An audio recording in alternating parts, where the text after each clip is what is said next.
ವಿಷ್ಣುಗೂ ಅಷ್ಟೇ, ಅಲ್ಲಿ ತುಳಸಿ ದಳ ಇಲ್ಲದೆ ಪೂಜೆ ಮಾಡಬಾರ್ದು. ಆದರೆ ಇದು ವಿಷ್ಣುಗೂ ವೆಂಕಟೇಶ್ವರ ಅಷ್ಟೋತ್ತರದಲ್ಲೇ ಬರುತ್ತೆ, ಬಿಲ್ವ ಪ್ರಿಯ ಯನಮಃ ಅಂತೇಳಿ. ಅಂದರೆ ಯಾವುದೂ ನಿಷಿದ್ಧ ಅಲ್ಲ, ಆದರೆ ಅದನ್ನೇ ಮುಖ್ಯವಾಗಿಟ್ಕೊಂಡು ಪೂಜೆ ಮಾಡಬಾರ್ದು ಅಂತ ಹೇಳಿ ಆಯಾ ದೇವರುಗಳಿಗೆ ಆಯಾ ಪುಷ್ಪಗಳನ್ನು ಸಮರ್ಪಣೆ ಮಾಡಬೇಕಾದ್ರೆ ಅದರದೇ ಆದಂಥ ಒಂದು ವಿಶೇಷವಾಗಿರ್ತಕ್ಕಂಥ ಫಲಗಳನ್ನು ಕೊಡುತ್ತವೆ.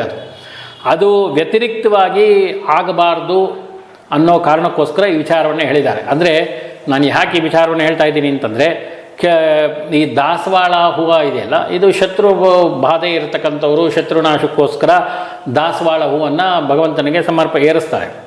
ಆದರೆ ಕೆಲವು ಸಂದರ್ಭಗಳಲ್ಲಿ ದಾಸವಾಳವನ್ನು ಉಪಯೋಗಿಸಲೇಬಾರದು ಈಶ್ವರನಿಗೆ ಅಂತ ಹೇಳಿ ಶಾಸ್ತ್ರ ಹೇಳುತ್ತೆ. ಆದರೆ ಶತ್ರುಬಾಧೆ ಇರ್ತಕ್ಕಂಥವ್ರು ಭೈರವನಿಗೆ ದಾಸವಾಳ ಹೂವು ಇಟ್ಟರೆ ಶತ್ರುಬಾಧೆ ನಿವಾರಣೆ ಆಗುತ್ತೆ ಅಂತಲೂ ಹೇಳುತ್ತೆ. ಅಂದರೆ ಆಯಾ ಸಂದರ್ಭ ಕಾಲೋಚಿತವಾಗಿ ನಾವು ಮಾಡ್ತಕ್ಕಂಥ ಕರ್ಮಗಳಿಗೆ ಅನುಗುಣವಾಗಿ ಆ ಪತ್ರಗಳನ್ನು ಪುಷ್ಪಗಳನ್ನು ಭಗವಂತನಿಗೆ ಸಮರ್ಪಣೆ ಮಾಡಬೇಕಾಗತ್ತೆ. ದೇವಿ ಮುಂದೆ ಎಷ್ಟೇ ಬಾಧೆ ಇದ್ರೂ, ಎಷ್ಟೇ ಶತ್ರುಬಾಧೆ ಇದ್ರೂ ದಾಸವಾಳ, ಕೆಂಪು ದಾಸವಾಳ ಹೂವನ್ನು ಪ್ರಾರ್ಥನೆ ಮಾಡಿ ದೇವಿ ಪಾದದಲ್ಲಿಟ್ಟರೆ ಶತ್ರುಬಾಧೆ ನಿವಾರಣೆ ಆಗೇ ಆಗತ್ತೆ. ಅದರಲ್ಲಿ ಎರಡು ಮಾತೇ ಬೇಕಾಗಿಲ್ಲ, ಶತ್ರುನಾಶನ ಆಗೇ ಆಗುತ್ತೆ ದಾಸವಾಳ ಹೂವು.